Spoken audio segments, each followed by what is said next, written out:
ito yung box niya. Hinalis ko na yung address, syempre.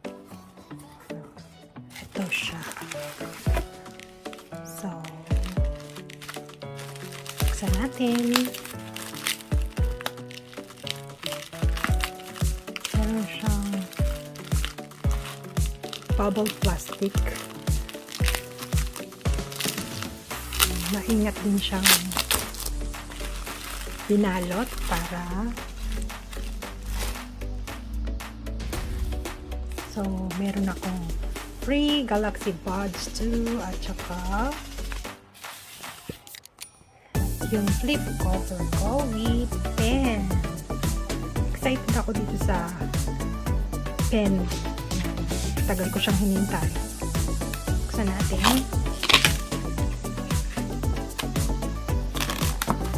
Yan. Ay, malambot. Maganda yung texture nung cover. Flip cover. Nahalit din te. Itong lalagyanan ng pen. So, parang may slide siyang ganyan. Ayan. Ito lalagyanan ng pen. Kung pen lang yung gusto mong dalhin.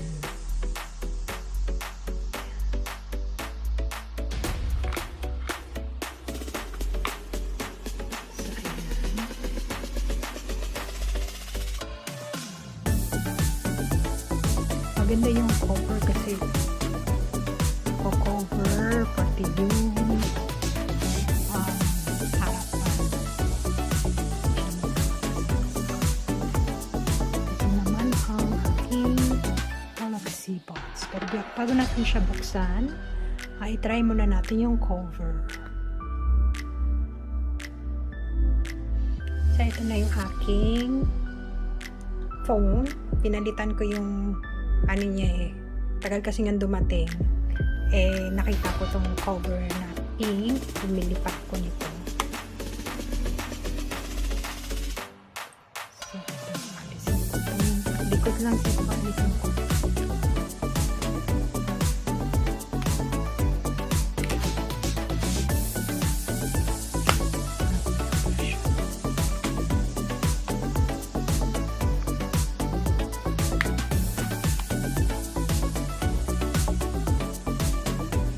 Pag inalis ko to, itong nandito ko, kinaupo ko siya.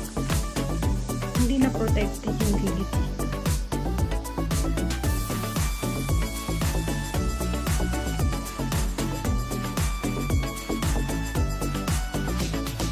Sana maganda kung meron pa rin sila dito. Ayan siya. Pinuksan mo.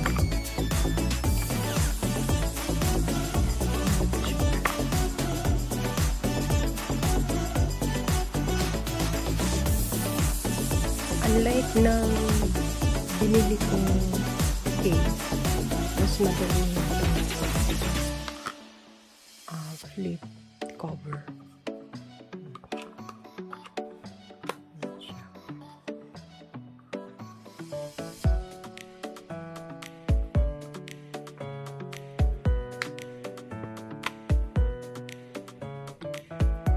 So, itong pen, hindi siya pwede dito sa harapan. Ito lang siya pwede sa loob.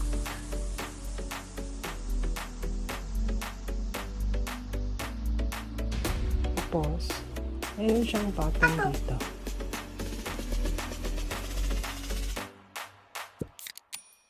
Yung button dito sa pen, pag pinindot mo siya, ilapat mo siya dito sa note. Automatic.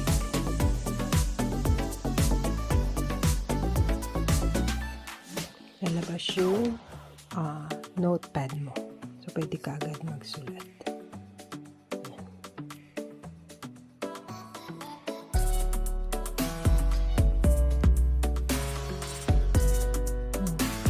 Ngayon ko lang din na-experience yung note na habang nagsusulat ka, meron siyang tunog. Parang sa note na magagamit ko. Pag nagsikita ko, hindi naman ganito kalakas yung tunog yata.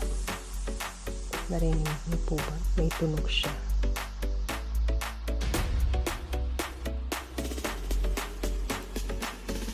Siguro naaalis din yung tunog nito. Sa controls.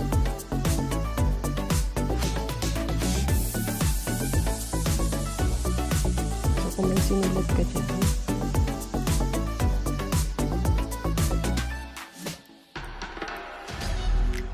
hindi mo na agad siya save dito.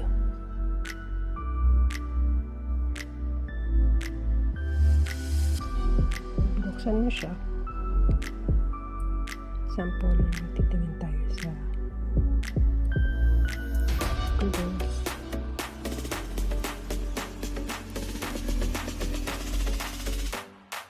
Ay, ibang mga options kung ano na gusto mong gamitin using your pen. So, meron dito, pwede kang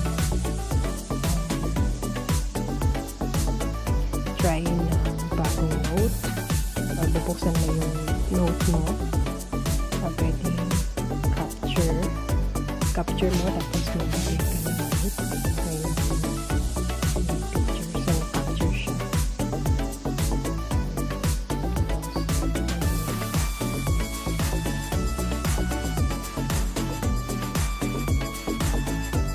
Tapos, save mo siya.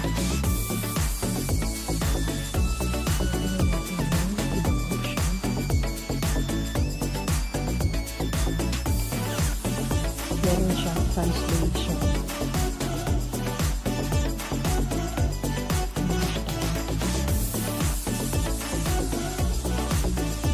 English na ba?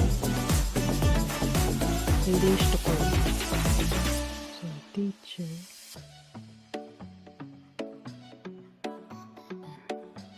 Makikita mo siya. Teacher, something there. Tingnan pa natin ibang option.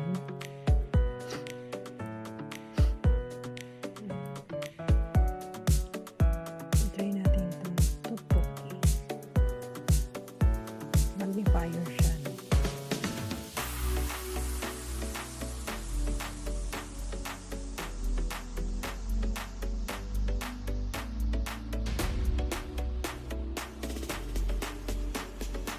Use natin yung magnifier.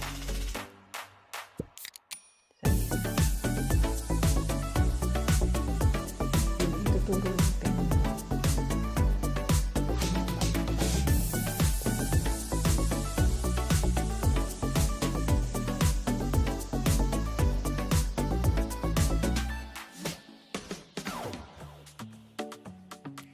So, ito talaga yung gusto ko sa note. Meron siyang pen.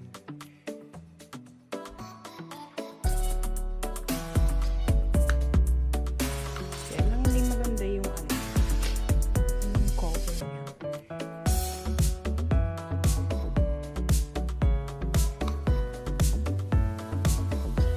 Pag binuksan mo siya, mag-automatic lang ka. Bukas siya yung front.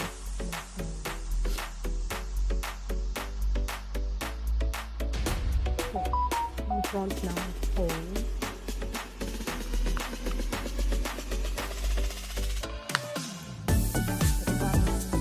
Hindi siya comfortable.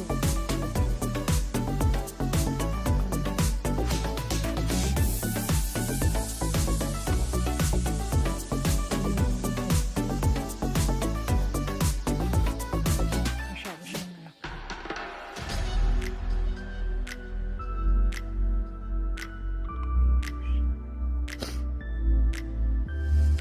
Gamitin.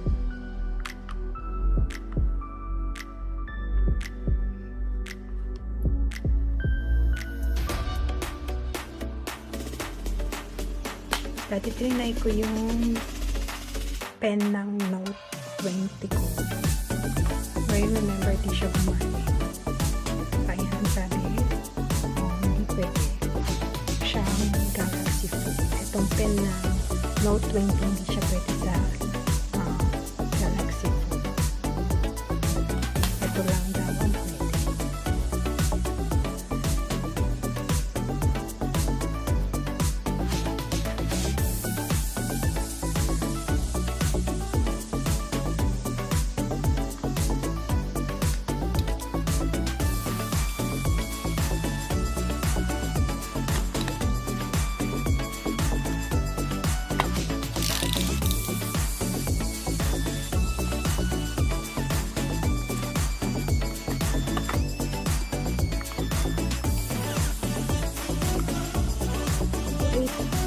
So, kulay.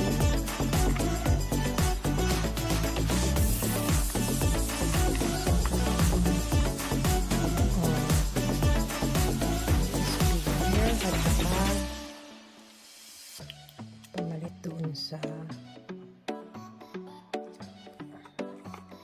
cover sa tenga. Ito mali. So natin ang ating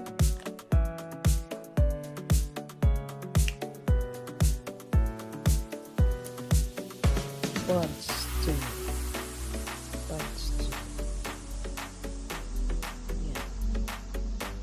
Iba pa rin pala yung size nito. Maliit. Parang mas magandang gamitin to. Parang mas malambot siya. Kasi kung i-compare mo siya doon sa dati kong buds. So, compare natin. Ang kulay. Ito yung bronze ko dati.